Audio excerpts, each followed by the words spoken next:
and welcome back to my channel. If you're new here, I'm Razia. I'm here to help you make better skincare choices. So make sure you subscribe, hit the notification bell to be notified of my weekly uploads, and you can check me out on Instagram and TikTok for more. My skin has been through a lot of ups and downs throughout the years, and I'm sure a lot of you can relate to this, and it can be really frustrating. And going through those ups and downs, going through those different situations with your skin, you learn a lot. You learn a lot about what your skin likes, what your skin doesn't like, what you should and shouldn't be doing with your skin, and all of that kind of stuff. Looking back at 2020, the whole skincare thing really exploded online because a lot of people were dealing with things like maskne and just breakouts because of stress and all of that kind of stuff. And while everyone was going through that, I was completely opposite. My skin was very happy, my skin was responding very well to just everything in general, and it was great. And then 2021 happened, and that's when things kind of took a big turn for the worst. I think I got a little bit too comfortable with my skin. I got a little bit too comfortable with how well it was behaving, and I was getting a little bit too comfortable trying out all of these different products, and I got carried away. I was exfoliating way too often. I was using all of the wrong things all at the same time. I had no idea what was going on. I was just losing track of the different products that I was trying to test out. I was losing track of what I was using and how often I was using it, and things were just all over the place. Somewhere around late Jan, early February, my skin had just had enough, and that was that. All of a sudden, my skin was extremely sensitive, red, inflamed, like painful to the touch. My eyelids were like swollen and irritated. The skin around my mouth area as well, very sensitized. And I was getting a lot of painful acne breakouts as well. I literally went to bed one night with fine skin, and then the next morning woke up with my eyelids swollen and rashes all over my face. And honestly, since I started getting into skincare and started creating content, that incident was like the first major skin incident I'd had in a while, so it really caught me off guard. So today I'm going to talk about the lessons I've learned from that incident a couple of months ago, and I'll talk a little bit about the changes I've made and the habits I've picked up since then that I'm definitely going to be upholding for the long term, because I never want that to happen again. The first change I made to help my skin recover was really pay attention to the cleanser that I use. And this is something that I used to think about before, but I never really paid too much attention to it. I have dry, acne-prone skin, and those two things can be really conflicting, especially when it comes to choosing skincare products. It almost feels like you have to choose which skin concern you care about more, and then that's how you're going to choose what products you use, which is a bit ridiculous. And before this year, I would use hydrating cleansers, but I wouldn't really commit to them. I would use hydrating, I'd use foaming, I'd use exfoliating cleansers, just whatever. I always thought, you know what, it doesn't really matter, it's just a cleanser, I'll just moisturize afterwards and it'll be fine. And it wasn't until earlier this year, when I'd been using the wrong cleanser for far too long, as well as a bunch of other stuff, that I realized, wait, I really do need to pay attention to the cleanser that I use, because I'm using it every single day, and using the wrong cleanser every single day can really make a difference in how your skin looks and feels. I must have had a pimple or something. I don't even know what the reason for this was, but I decided I'm going to use a salicylic acid cleanser daily. Saying it out loud now and realizing the consequences it had, I realized just how dumb that decision was. And I really do think that that amazing decision of mine played a key part in the way my skin reacted, especially because I wasn't paying attention to where the cleanser was going. When you cleanse everywhere. It's going on your eyes, it's going around your mouth. If you're using a salicylic acid cleanser every day around your eyes and your mouth, that's not great. So now when I'm using a cleanser, I'm a lot more critical of them, and if I get even a little bit of dryness or tightness after using it, it's just an automatic no from me. It's just not worth it. I'm also very careful about cleansing around the eyes and cleansing around my mouth area. If I do decide to use an exfoliating cleanser on the rare occasion, I do not let it get anywhere near those sensitive areas. Luckily, there are quite a few good gentle cleansers out there. The CeraVe Hydrating Cleanser is great. If you like something with a bit more of a foaming action, then the CeraVe Cream to Foam is amazing. I've been using that one every day for months now. Really liking that one. And recently I tried the Q&A Hyaluronic Acid Cleanser. That one is also quite nice and doesn't leave me with any tightening sensation after cleansing, which is great. And I also do keep cleansing to a minimum. I only cleanse at night. I never cleanse in the morning.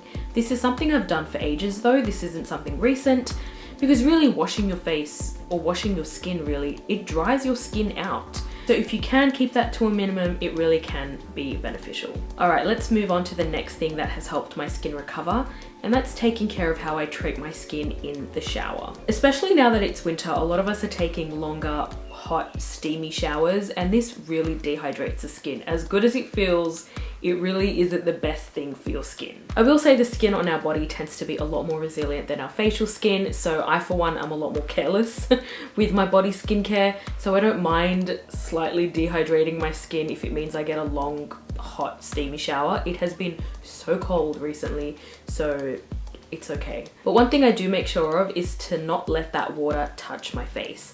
That water is way too hot and way too harsh for the face. So I do not let any water touch my face while I am showering. I will cleanse in the shower, but I'll do that at the end of my shower, literally the last thing. And I will significantly change the temperature of the water before I cleanse my face in the shower. And another thing that I've done, which has really made such a difference, I've been doing this thing called shower masking. This is something I saw a few people on Instagram doing, Citizen Glow, the Top Shelf Edit. I don't know if there's any other that have mentioned it, but quite a few people have mentioned shower masking on Instagram. So I thought I'd try it out. It sounded really interesting. It's exactly what it sounds like, using a mask in the shower. I think it can be whatever mask you like, whether that's a treatment mask or a clay mask or a hydrating mask. I've been using a hydrating mask. So instead of just leaving my face exposed to the hot, steamy air in the shower, I have a protective layer of a hydration mask on my face, and that way my skin is not getting dehydrated while the rest of my body is getting dehydrated. And it really, really does make such a difference. If you do have any masks that are lying around that you're not really a fan of, maybe try using them as shower masks. It's a great way to use up the product, and it's a good way to keep your skin protected while you're showering, and that way your skin doesn't get dehydrated. Really great habit, and it's something that I've been really, really enjoying, and it's definitely something I'm gonna keep up because I really do believe it makes a difference, especially in winter. The next change I have made to help my skin recover and stay recovered is to exfoliate gently. I know this is something that I tell you guys a lot. Guys, don't exfoliate too much, exfoliate gently. You only need to exfoliate a couple of times a week. And this is something that I thought I was upholding, and I will say I was, in terms of my exfoliating serums and exfoliating toners. For whatever reason, I thought exfoliating cleansers got a free pass. But it turns out I was supposed to be applying that tip of exfoliating gently to all exfoliating products, including cleansers. So going back to that incident a couple of months ago, when I realized my skin had literally completely exploded and was very, very irritated, I decided I'm gonna stop using all actives, and I went really, really basic. Very gentle cleanser and very thick moisturizers, and that's all I was using. No actives, nothing. And it wasn't until I felt that my skin had recovered, it was no longer irritated, that I started using actives again, and I needed to use something to help with my acne. And this is when I started using the Paula's Choice BHA liquid exfoliant. I will say I was very scared to start using salicylic acid again because of my frightening incident that I just recovered from, and I knew I had to go slow. I was only using this product twice a week max, that was it. And even using it that amount of times a week, my skin really, really responded well to it. My acne responded well to it, and really, really enjoyed using the product overall. But yes, it's fair to say I've definitely learnt my lesson, and take it from me guys, please do exfoliate gently. Really don't exfoliate more than you have to, because the consequences are just not worth it. The last change I made to my skincare to help with my skin recovery is using thick healing balms. I always use moisturizer. I have to with my dry skin. I've always had to use moisturizer, but I never really used a thick, nourishing healing balm.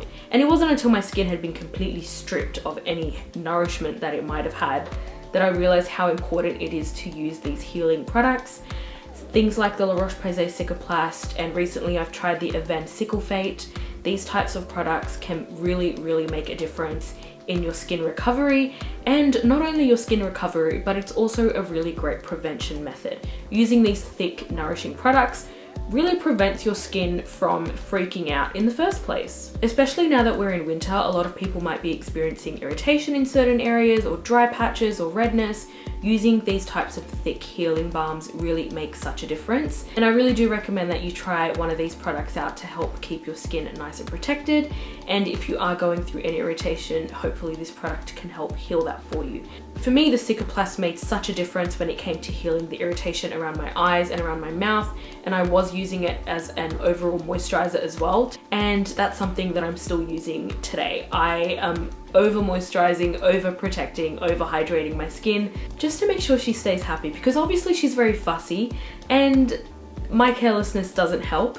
So I need to make sure that I'm being very careful, and using products like that help me stay careful. I think for a little while I'd always struggled with trying to find a balance between dealing with my dry skin and my acne prone skin, but I definitely think I finally found that balance in these last few months when I was trying to get my skin to recover. Because earlier this year, not only did my carelessness result in my skin becoming very irritated, my breakouts became very severe as well. A weakened skin barrier is very bad for acne, and it can really exacerbate the symptoms of acne. So I was experiencing both of those things at the same time, and I've really had to learn to find a balance between treating dry skin and treating acne at the same time, and it can be done. It definitely can be done. You just have to be a little bit more careful.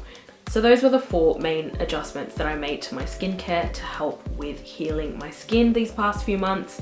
It really has made such a difference. My skin really is so healthy and so happy at the moment, and I just hope it stays this way for a really long time, and I really hope I don't have to go through anything like that anytime soon, and I will try my best to make sure I don't put myself through that again. So hopefully watching this video you could learn a lesson from my mistake. If you did enjoy this one, please leave me a like down below. Please do subscribe if you haven't already, and check out some of the other videos I have on my channel. I do have some good ones on here for you. Last week I talked about some cruelty-free skincare, and I did a review of a new brand available at Priceline, so check those out as well, and I'll see you in the next one.